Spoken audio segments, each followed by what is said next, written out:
This is one of the things I learned when I was still walking with the Lord. Bisag ng imong financial blessing, sometimes it's not for you.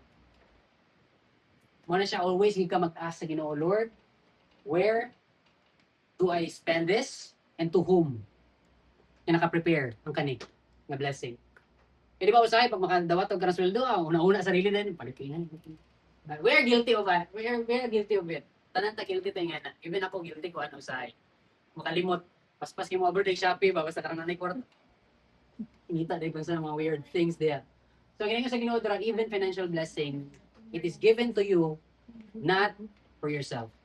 Yes, maybe some of it for you, kay you are in need, magiging sa Ginoo. Pero most of the time, pag makatagin ang Ginoo dako, alang, i-consume ng mga tanan. One of the things, kung tanawin mo ang sistema sa itong palibutan, mo nang daghan gutom na tao. Sa Africa, dili mo dapat na sila mga gutom. Kaya naman, the world provides enough food for everyone. It is because of greed and word.